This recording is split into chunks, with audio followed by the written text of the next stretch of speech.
오늘은 닫힌 태를 열게 하는 자라는 제목으로 하나님의 말씀을 전하도록 하겠습니다. 인도의 설화 중에 이런 이야기가 있습니다. 마법사가 어느 날 쥐 한 마리를 이렇게 찬찬히 살펴보고 있는데 그 쥐가 너무 불쌍해 보이는 것입니다. 왜냐하면 고양이 앞에서 벌벌 떨고 있었기 때문입니다. 불쌍히 여긴 마법사가 마술을 통해서 이 쥐를 고양이로 바꾸어줬습니다. 그런데 얼마 지나서 이 고양이로 변신된 쥐를 봤는데 또 무엇인가 벌벌벌 무서워서 떨고 있는 것입니다. 봤더니 개 앞에서 고양이가 된 후에는 벌벌 떨고 있었습니다. 그래서 이번에는 개로 바꿔줬어요. 그랬더니 얼마 지나지 않아 호랑이 앞에서 이제 벌벌벌 떨고 있는 것입니다. 너무 불쌍해서 이번에는 호랑이로 바꿔줬습니다. 그랬더니 호랑이가 된 후에도 무엇인가를 기르면서 벌벌벌 떠는 것입니다. 봤더니 사냥꾼의 총을 무서워하고 있었습니다. 그 모습을 보자 아이고 내가 아무리 너를 바꿔줘도 넌 결국 맨날 무엇인가 더 두려운 것 때문에 벌벌 떨고 살겠구나. 그래서 차라리 그럴 바에는 그냥 쥐로 살아라. 그리고 다시 쥐로 돌려보냈다고 합니다. 두려움. 어떤 일을 시작하기 전에나 어떤 일을 하는 중간에 그리고 일을 맞춰놓고도 늘 우리를 뒤따라오는 것들 중에 하나입니다. 두려움이 없는 사람은 강심장을 가진 사람이기보다는 뭔가 잘못된 사람이 아닐까라는 생각이 듭니다. 왜냐하면 세상의 모든 사람들은 다 어느 정도의 두려움을 가지고 있기 때문에 그렇습니다.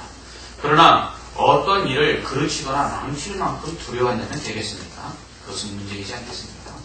오늘 본문에서 아브라함은 두려움으로 인해 다시 반복되는 실수를 그리고 하나님 앞에서 불신앙적인 태도를 보입니다.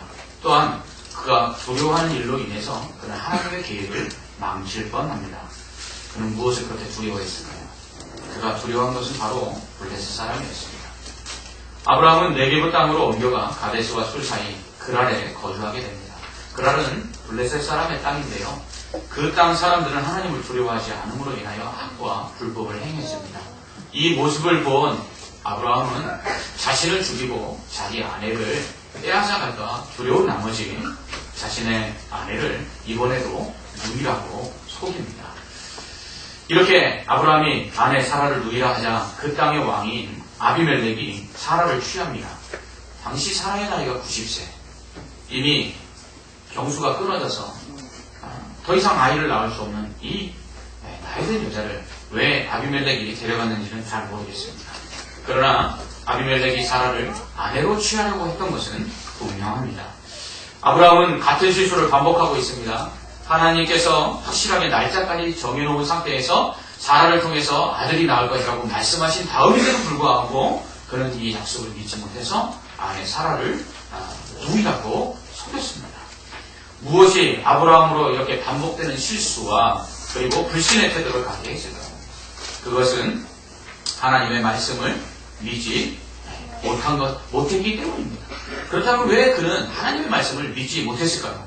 소돔과 고모라가 멸망할 것이다 라고 천사를 보내 예언하신 하나님은 그대로 불과 유황으로 소돔과 고모라를 심판하셨습니다. 그 모습을 다 보았는데도 그 하나님을 두려워하기보다 사람을 두려워하고 있습니다. 이렇게 아브라함이 반복되는 실수와 불신의 태도를 보인 것은 두려움 때문입니다. 그는 하나님보다 사람이 더 무서웠습니다. 소돔과 고모라를 불과 유황으로 심판하시는 하나님보다 블레셋 사람이 자기를 죽이고 아내를 빼앗아갈까봐 그것이 더 두려웠습니다. 그는 눈에 보이지 않는 하나님보다 눈에 보이는 사람이 더 두려웠던 것입니다. 도쿠가와의 10번째 아들인 요리노부가 지방고의 영주로 파견됐을 때에 젊은 나이에 부임했지만 원인을 알 수 없는 이 질병이 걸려서 시름시름 앓고 있었습니다. 요리노부가 걱정이 된 그 신하들이 모여서 회의를 했습니다. 어떻게 해야 될지를 회의하고 있을 때 밖에서 까치 울음소리가 들렸습니다. 우리나라는 까치가 울면 길조라고 해서 반가운 손님이 온다 그러지만 일본은 까치가 울면 흉조가 된다라고 해서 까치는 길조가 아니라 흉조입니다. 그런데 이 까치가 우니까 이 요리노부에게 안 좋은 일이 생길까봐 이제 신하들이 걱정하기 시작했습니다. 이때 안도라는 신하가 일어나서 그 모여있는 사람들에게 이렇게 이야기했습니다. 까치가 입으로 웁니까? 아니면 꽁지로 웁니까? 그래서 사람들이 이게 무슨 소리인가 하고 안도엽을 쳐다봤습니다. 그때 다시 한번 물었습니다. 까치가 입으로 옵니까? 꽁지로 옵니까? 그래서 사람들이 입으로 울지 꽁지로 우는 까치가 어디 있습니까? 그러자 당연히 까치가 입으로 울겠지요. 꽁지로 울면 그것은 뭔가 문제가 있는 얘기겠지만 입으로 까치가 오는데 뭐가 문제가 된답니까? 라고 말하면서 아무렇지도 않은 일에 의미를 부여하고 두려워하는 사람들을 꾸짖었다라고 말합니다. 그렇습니다. 사람들은 일어나지 않을 일을 두려워합니다. 또 이미 지나간 일이 또 다른 일로 번지지 않을까? 과거의 일들을 두려워합니다. 어쩌면 당연히 일어나는 것인데도 불구하고 사람들은 까치가 우는 것을 어떤 의미를 부여해서 두려워하는 그러한 연약함을 보이는 것입니다. 현대인의 질병 중에 건강염려증이라는 것이 있다고 합니다. 내가 언제 중병에 걸릴지 몰라 두려워하는 것입니다. 뿐만 아니라 자신에게 발견되지 않은 중병의 증상이 있는데 그게 발견되지 않아서 어느 날 갑자기 자신이 큰 병에 걸려 죽지는 않을까 사람들이 두려워한다는 것이죠. 쓸데없는 걱정과 염려가 오늘날 현대인들에게 스트레스로 작용하고 있는 것입니다. 여러분은 무엇을 두려워하고 있습니까? 앞서 말씀드린 것처럼 일어나지 않은 일을 미리 두려워하거나 이미 지나간 일들로 인해 두려워하지 않습니까? 현재 만나고 있는 사람이나 현재 하고 있는 일들로 인해서 두려워하고 있지 않습니까? 결혼을 앞두고 정말 잘 살 수 있을까 두려워하기도 하고 결혼을 한 후에도 정말 이 사람하고 정말 믿고 살 수 있을까 두려워하고 입사를 하고 난 다음에는 이 회사가 정말 부도는 나지 않을까 이 회사에서 승진은 잘 할 수 있을까 두려워하고 만나는 사람들 속에서 이 사람들과의 관계는 괜찮을까 두려워합니다. 사업을 하는 분들은 사업이 잘 될까 거래처는 올해는 괜찮을까 이렇게 두려워합니다. 또 아이들을 학교에 입학시키는 부모들은 이 아이가 학교 가서 잘 적응할까 선생님은 어떤 분을 만날까 좋은 친구들은 사귈 수 있을까 이렇게 염려하고 걱정합니다. 저도 가끔은 아이에게 무슨 일이 생기지 않을까 또는 교회에 큰 일은 생기지 않을까 늘 염려와 두려움이 있을 때가 있습니다. 이런 면에서 사람은 연약한 존재입니다. 늘 걱정과 염려로 인한 두려움에서 벗어날 수 없습니다. 하지만 너무 지나친 두려움을 가지고 있다면 우리는 믿음을 점검해 봐야 합니다. 신앙생활 가운데 우리를 도우시는 하나님의 능력과 은혜를 체험하면 할수록 두려움은 사라지기 마련입니다. 모세의 뒤를 이어 이스라엘의 지도자가 되어 그들을 이끌고 가나안 땅으로 들어가야만 했던 여호수아는 두려웠습니다. 그 능력의 선지자 앞에서도 그렇게 불순종하던 이스라엘 백성이 자기처럼 무능한 사람을 지도자로 세우고 따라올 수 있을까? 그것이 늘 걱정이었습니다. 그런 그에게 하나님은 여호수아 1장에서만 4번씩이나 강하고 담대하라라고 말씀하십니다. 하나님은 여호수아에게 내가 내게 명령한 것이 아니냐? 강하고 담대하라. 두려워하지 말며 놀라지 말라. 내가 어디로 가든지 내 하나님 여호와가 너와 함께 가느니라. 아멘. 이렇게 말씀하십니다. 강하고 담대하여 두려워하지 말며 놀라지 말라. 이것은 하나님의 명령입니다. 곧 믿음의 사람은 두려움이 없는 사람이 아니라 하나님의 명령인 줄 알고 두려운 상황에도 하나님을 의지하고 두려워하지 않는 것입니다. 이처럼 하나님을 의지하는 자, 하나님이 함께 하시는 것을 믿는 자에게는 하나님은 두려움 가운데서 그 두려움을 이기게 하십니다. 두려움의 대부분의 이유는 무엇입니까? 자신을 바라보기 때문입니다. 자신의 능력의 한계나 아니면 자신이 처한 상황 속에서 아무도 도와줄 사람이 없다라고 생각하는 그러한 마음 때문에 두려워하는 것입니다. 그렇기 때문에 하나님은 함께 하시겠다고 말씀하십니다. 전능하신 내가 너와 함께하니 두려워하지 말라는 것입니다. 하나님께서 우리와 함께 하실 때 우리는 능치 못함이 없는 줄 믿습니다. 그래서 바울은 내게 능력 주시는 자 안에서 내가 모든 것을 할 수 있느니라 라고 고백하는 것입니다. 85세의 노인 갈렙은 어떠했습니까? 그는 여호수아에게 이렇게 말합니다. 이 산지를 내게 주십시오. 당신도 그날에 들으셨거니와 그곳에는 아낙 사람 곧 거인족 속에 살고 있지만 또 그 성읍은 크고 견고하지만 하나님께서 나와 함께 하시면 내가 여호와께서 말씀하신 대로 그들을 쫓아내고 이 산지를 얻을 것입니다. 그렇습니다. 하나님은 우리와 함께 하십니다. 예수 그리스도를 보내실 때 하나님은 그 이름을 임마누엘이라 하셨습니다. 임마누엘이 뜻이 무엇입니까? 하나님이 우리와 함께 하신다라는 뜻입니다. 예수님을 왜 보내셨습니까? 우리와 하나님이 함께 하시기 위해서 예수님 보내신 것입니다. 그렇기 때문에 예수를 믿는 자들에게는 평안이 있습니다. 왜요? 하나님이 함께 해주셔서 그 두려움을 이기게 하기 때문입니다.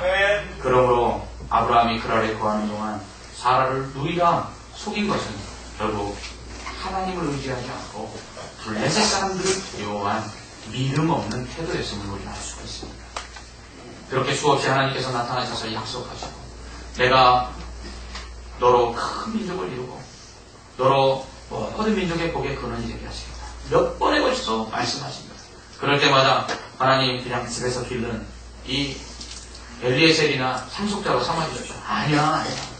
아니 하나님 그러면 하갈에서 나온 이 이스마엘이나 상속자로 삼아주십시오. 아니야. 내가 사라를 통해서 태어나는 아들만 너의 상속자로 여기고 그를 통해 큰 민족이 되게 할 것이야. 라고 약속하셨지만 결국 그 약속을 믿지 못한 이 아브라함은 하나님께서 그 사라를 지켜주실 것을 믿지 못해서 자기의 생명을 보존한 거죠. 사라를 다시 한번 누이 동생이라고 속입니다. 우리는 어떻습니까? 믿는다고 다 믿는 것이 아닙니다. 믿는다는 것은 하나님께서 우리와 언제나 함께 하시고 나를 도와주시고 지켜주신다는 것을 확신하는 것입니다. 그래서 두려워하지 않는 것입니다. 만약 우리에게 지나친 두려움이 있다면 그것은 믿음이 없거나 아니면 연약하다는 증거입니다. 그러므로 예수 믿으면서 한숨 쉬며 사는 사람은 믿음이 없는 사람입니다. 예수 믿는다고 하면서 어떡하지 하는 사람은 진짜 믿음이 없는 사람입니다. 2013년도를 앞두고 여러분은 무엇을 두려워하고 있습니까? 만약 우리 안에 두려움이 지나치다면 여러분 우리의 믿음을 점검하시기 바랍니다. 믿음의 불을 환하게 밝히십시오. 그러면 두려움의 그림자가 사라질 것입니다. 이러한 믿음이 연약하여 또는 믿음이 없음으로 인해 두려워할 때 우리는 반복해서 실수하거나 아니면 불신앙적인 행동들을 하게 됩니다. 그런 경우 하나님을 의지하지 않고 다른 방법으로 우리의 두려움의 문제들을 해결하려고 합니다. 마치 아브라함이 아내를 누이라 속임으로 그 블레셋 사람으로부터의 그 두려움을 해결하려고 했던 것처럼 말입니다. 그냥 하나님께 맡겼는데 왜 두려워하느냐 이런 말합니다. 맞습니다. 하나님을 의지하고 하나님께서 함께 하사 도우실 것을 확신하고 그분께 맡겼는데 무엇을 두려워한단 말입니까? 그러므로 두렵거든 기도하십시오. 기도로 하나님께 맡기십시오. 그러면 하나님께서 모든 것을 해결해 주실 것입니다. 2014년도는 그러므로 여러분 모든 것을 하나님께 기도로 맡기는 한 해가 되시기를 주님의 이름으로 축원합니다. 곧 모든 것을 하나님께 맡기고 두려워하시는 것 이것이 믿음입니다. 믿음은 모든 두려움을 이기게 합니다. 믿음은 평안을 줍니다. 딸을 고쳐달라고 백부장에게 사람들이 와서 말합니다. 이제 딸이 죽었으니 선생님을 귀찮게 하지 마라. 그때 예수님 뭐라고 말합니까? 두려워하지 말고 믿기만 하라. 여러분 믿음이 죽은 딸을 살렸습니다. 믿기만 하면 두려움의 문제가 사라지는 것입니다. 이렇게 그랄 사람들을 두려워하여 하나님을 믿지 못함으로 아내를 누이라 속임으로 말미암아 결국 어떻게 됩니까? 아내를 아비멜렉에게 빼앗기게 됩니다. 그로 인해서 사람만 애매하게 고난을 받게 됩니다. 여러분 우리는 이처럼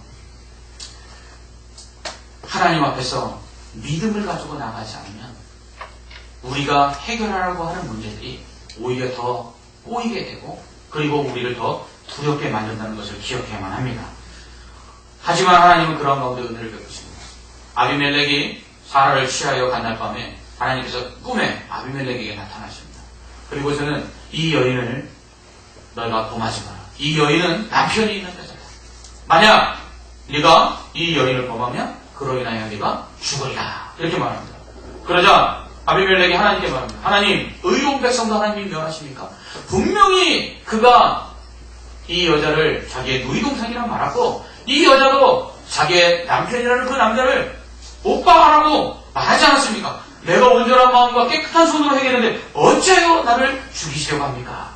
그러니까 하나님께서 그래 그렇기 때문에 내가 막으러 온 것이야. 그러니까 너는 그 여자를 돌려보내라. 그리고 그가 선지자이니까 그에게 기도를 부탁해라. 그러면 그가 기도하면 너에게 내가 복을 허락해 줄 것이다. 이렇게 말씀하십니다. 다음날 아침 아비멜렉은 신하들을 불러 모았습니다. 그리고서는 어젯밤 꿈에 하나님께서 나타나신 이야기를 합니다. 이 이야기를 들은 신하들이 두려워합니다. 그러니 사라를 건드리지 말라는 것이죠. 그리고서는 아브라함을 부릅니다. 그리고 다시 한번 꿈에서 하나님께서 말씀하신 것을 이야기합니다. 그러면서 꾸짖습니다. 네가 어찌하여 네 아내를 너희 동생이라고 속여서 죄 없는 나를 죽을 뻔하게 하느냐. 그러자 아브라함이 이야기합니다.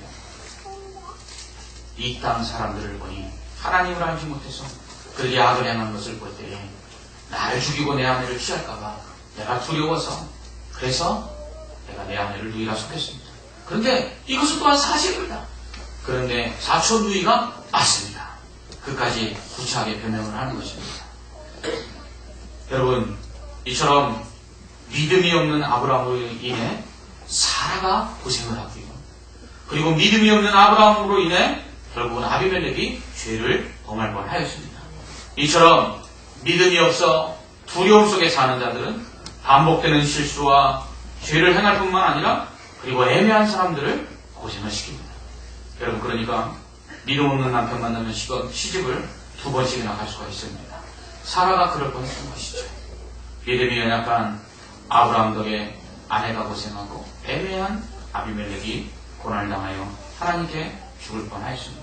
그러므로 여러분, 우리에게 믿음이 있어야 합니다. 그래야 우리 자신도 두렵지 아니할 뿐만 아니라 우리로 인해 다른 사람들이 고생하지 않는 것입니다. 아비멜렉은 양과 소와 종들을 이끌어 아브라함에게 주고는 그리고 사라를 돌려보내면서 네가 원하는 좋은 땅에 가서 거하라 라고 그를 보냅니다. 그리고서는 사라에게는 은 1000개를 주고는 사라를 통하여 사람들 앞에서 당한 그 수치를 내가 이제 해결했다라는 증거로 삼습니다. 이렇게 아비멜렉이 사라를 돌려보내자 하나님은 아비멜렉의 집을 위하여 아브라함으로 기도케 합니다. 하나님께서 아브라함의 기도를 들으시고 사라로 인해 다쳤던 아비멜렉의 집의 여자들을 치료하사 출산하게 하십니다. 결국 아브라함이 하나님을 믿지 못함으로 벌어진 일들을 하나님께서 해결해 주셨습니다.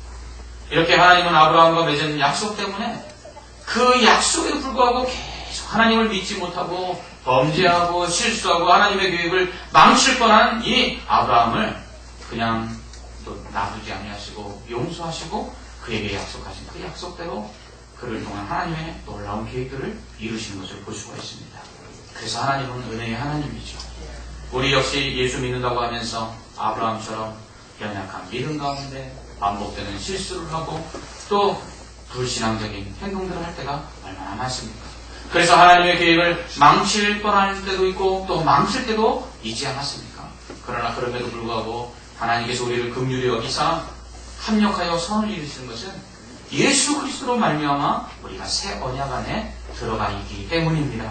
예수 그리스도는 새 언약입니다. 예수 그리스도를 믿을 때에 우리의 죄를 사해 주시고 우리가 의롭다함을 얻었습니다. 예수 그리스도를 믿음으로 하나님의 자녀가 되었습니다. 예수 그리스도를 믿음으로 하나님의 사랑에서 끊을 수 없게 되었습니다. 이것이 우리가 믿음으로 받은 약속입니다. 그래서 우리가 믿는다고 하면서도 여전히 죄 가운데 거하고 믿는다고 하면서도 하나님의 자녀답게 살지 못하고 믿는다고 하면서도 하나님의 사랑을 몰라서 우리가 실수하고 두려워하고 우리가 넘어지지만 그러나 하나님께서는 예수 그리스도를 믿는 이 믿음 안에서 우리에게 주신 이 약속 때문에 합력하여 선을 이루시고 끊임없이 사랑해 주시고 용서해 주시고 그리고 도와주시는 것입니다. 오늘 말씀은 우리에게 이것을 가르쳐주고 있는 것입니다. 또한 오늘 말씀은 우리가 어떤 자인지를 기억하라라고 말씀하고 있습니다. 아브라함은 자신의 나이가 99세요. 또한 사라의 나이가 90세가 되어 태의 문이 닫혀서 자식을 낳을 수 없다라고 생각했습니다. 그래서 네가 아들을 낳을 것이다 라고 말하니까 그가 하나님 앞에서 웃은 것입니다. 그런 그에게 하나님은 아들을 낳게 하실 뿐만 아니라 사라를 취함으로 인해 닫혔던 아비멜렉 집의 여자들의 태의 문을 열어주십니다. 물론 하나님께서 태의 문을 열기도 하시고 또 닫기도 하시지만 오늘 말씀은 아브라함을 통해 닫히게도 하시고 열리게도 하시는 것을 보여주고 있습니다. 그러므로 하나님은 우리를 통해서 닫게도 하시고 열게도 하시는 도구로 우리를 사용한다는 것을 기억해야만 합니다. 그러므로 우리는 우리의 닫혀진 문제 안에서만 매여 있어서는 안 됩니다. 우리의 닫힌 문제들을 하나님께서 여시면 다 열릴 것이기에 하나님께 맡기면 됩니다. 하지만 그 문제에 갇혀서 우리의 문제도 열지 못하는데 내가 하나님 앞에서 무슨 일을 할 수 있으며 하나님께서 나를 통해 어떠한 일을 하실 수 있는가 하고 낙심할 필요가 없다는 것입니다. 사라로 인해 아비멜렉의 집에 태문을 하나님께서 닫아버리십니다. 그리고서는 아브라함의 기도로 아비멜렉의 집에 닫힌 태문을 여십니다. 하나님께서 이 믿음 없고 불순종하고 반복되어 실수하는 아브라함을 향해 뭐라고 부르십니까? 선지자라 부르십니다. 이해가 안 됩니다. 어떻게 아브라함 같은 사람을 하나님께서 선지자라 하십니까? 그런데 하나님께서는 그를 선지자라 말하시며 그의 기도를 통하여 닫혔던 아비멜렉의 집에 태문을 열어주셨습니다. 여러분, 하나님께서는 이처럼 우리에게 닫힌 것을 여는 권세를 허락해 주셨습니다. 예수님은 우리가 땅에서 매면 하늘에서도 매이고 땅에서 풀면 하늘에서도 풀린다고 말씀하셨습니다. 예수님은 주는 그리스도시요 살아계신 하나님의 아들이라고 고백한 베드로를 칭찬하시면서 내가 천국 열쇠를 내게 주리니 내가 땅에서 무엇이든지 매면 하늘에서도 매일 것이요 내가 땅에서 무엇이든지 풀면 하늘에서도 풀리리라 라고 말씀하셨습니다. 마태복음 18장에서는 죄를 범한 형제에 대해서 어떻게 처리해야 되는가를 말씀하실 때에 진실로 너희에게 이르노니 무엇이든지 너희가 땅에서 매면 하늘에서도 매일 것이요 무엇이든지 땅에서 풀면 하늘에서도 풀리리라 하고 말씀하십니다. 사실 모든 것을 닫고 또 여는 것은 오직 하나님밖에 하실 수 없습니다. 이사야 22장 22절에서 내가 또 다윗의 집에 열쇠를 그의 어깨에 두니 그가 열면 닫을 자가 없겠고 닫으면 열 자가 없으리라 라고 예수님에 대해서 말씀하셨습니다. 곧 하나님이신 예수님 역시 닫으면 열 자가 없고 열면 닫을 자가 없는 권세를 가지신 분이십니다. 그런데 그 권세, 닫힌 것을 열고 열린 것을 닫는 그 권세를 우리에게 주셨습니다. 그래서 우리 역시 아브라함처럼 닫힌 것을 기도하면 열려지는 은혜를 하나님께서 베풀어 주십니다. 그렇다면 우리에게는 어떤 열쇠를 주셨을까요? 첫째, 구원의 열쇠를 주셨습니다. 우리가 구원의 열쇠를 가지고 있어서 복음을 전하면 구원의 문이 그것을 듣고 믿는 자들에게 열리는 것입니다. 그러나 우리가 복음을 전하지 않으면 듣지 않음으로 믿지 못하여 구원의 문이 닫혀지게 되는 것입니다. 여러분, 이 구원의 문은 절대로 닫혀져서는 안 되는 문입니다. 항상 열려져 있는 문이어야 합니다. 그렇기 때문에 우리는 복음을 전해야 합니다. 그래서 우리가 전한 그 복음을 듣고 구원의 문으로 돌아올 수 있도록 우리는 구원의 문을 여는 사람이 되어야만 합니다. 하나님께서 우리에게 주신 두 번째 열쇠는 용서의 열쇠입니다. 범죄한 형제를 우리가 용서할 때 하나님께서도 하늘에서 용서해 주십니다. 그러나 우리가 형제를 용서하지 아니하면 하나님도 하늘에서 용서하지 않는다고 말씀하십니다. 우리가 죄를 범한 형제를 용서해 줄 때 하나님께서도 그를 용서해 주시고 뿐만 아니라 우리가 죄를 범한 형제를 용서해 줄 때 우리의 죄를 하나님께서 용서해 주십니다. 그래서 주기도문에서 우리가 우리에게 죄 지은 자를 사하여 준 것 같이 우리 죄를 사하여 주옵시고 라고 기도하는 것입니다. 여러분이 마음의 문을 닫고 형제를 사랑하지 않냐고 형제에게 용서의 문을 열지 않을 때 우리 교회를 향한 하나님의 용서의 문도 굳게 닫힌다는 사실을 우리는 기억해야 합니다. 마지막으로 하나님께서 우리에게 주신 열쇠는 축복의 열쇠입니다. 창세기 12장 3절에서 하나님은 아브라함에게 너를 축복하는 자에게는 내가 복을 내리고 너를 저주하는 자에게는 내가 저주하리니 땅의 모든 족속이 너로 말미암아 복을 얻을 것이다 라고 말씀하십니다. 마태복음 10장에서 제자들을 2명씩 짝지어서 전도를 보내시는 예수님께서는 이렇게 말씀하셨습니다. 어떤 성이나 마을에 들어가든지 그 중에 합당한 자에게 들어가서 떠나지 말고 거기서 머물라. 또 그 집에 들어가서 평안을 빌라. 그 집이 이에 합당하면 너희 빈 평안이 거기 임할 것이요 만일 합당하지 않으면 그 빈 평안이 너희에게로 돌아올 것이다 라고 말씀하십니다. 전도하러 보낸 제자들에게 예수님은 축복의 권세를 주셨습니다. 그래서 제자들이 축복하면 그 집에 평안이 임하고 그리고 그들을 영접하지 않은 자들을 향해 저주하면 심판이 임하였습니다. 마치 아브라함이 기도할 때 아비멜렉의 집에 태의 문이 열린 것처럼 우리는 닫힌 축복의 문을 여는 열쇠를 가지고 있습니다. 이처럼 우리는 구원의 문을 여는 열쇠를 가지고 있습니다. 용서의 문을 여는 열쇠를 가지고 있습니다. 축복의 문을 여는 열쇠를 가지고 있습니다. 이 열쇠를 가지고 우리는 오늘도 구원의 문이 닫혀서 구원받지 못하는 자들에게 구원의 문을 열어주어야만 합니다. 세상에 용서가 없어서 무거운 죄의 짐 가운데 눌려 살아가는 자들에게 용서의 문을 열고 하나님의 용서와 우리의 용서를 허락해 주어야만 합니다. 우리에게 주신 이 축복의 열쇠를 가지고 이 땅에 오늘도 복받기 원하여 우상 앞에 절하고 점쟁이를 찾아가고 그리고 세상에 헛된 것에 복을 달라고 구하고 있는 자들에게 진정한 복은 하나님으로부터 내린다는 것을 그들에게 가르쳐주고 그들의 닫혀있는 축복의 문을 열어 그들로 복받게 해야 될 줄 믿습니다. 오늘 우리에게 주신 구원의 열쇠, 용서의 열쇠, 이 축복의 열쇠를 가지고 닫는 자가 아니라 여는 자가 되어 구원을 이 땅에 임하게 하고 하나님의 용서를 이 땅 가운데 널리 나타나게 하며 축복이 필요하여 복복복하며 어둠 가운데 지쳐 살아가는 영혼들에게 하늘의 위로와 하늘의 복을 하나님께서 하나씩 허락하시도록 그 문을 여는 저와 성도님들이 되시기를 주님의 이름으로 축원합니다. 기도하겠습니다. 하나님 아버지 은혜와 사랑을 감사합니다. 2012년도 한 해 우리가 염려하며 걱정하던 많은 것들을 은혜 가운데서 다 해결하여 주신 하나님, 2013년도에도 우리가 염려하며 걱정하는 것 하나님께 기도로 맡길 때에 평안을 허락하여 주시고 전능하신 하나님이 해결하여 주시옵소서. 또한 우리에게 구원의 열쇠, 용서의 열쇠, 축복의 열쇠를 주셨는데 하나님이여 이 열쇠로 닫혀진 구원의 문을 열고 닫혀진 용서의 문을 열고 닫혀진 축복의 문을 여는 자들 되게 하여 주시옵소서. 예수님 이름으로 기도하옵나이다. 아멘.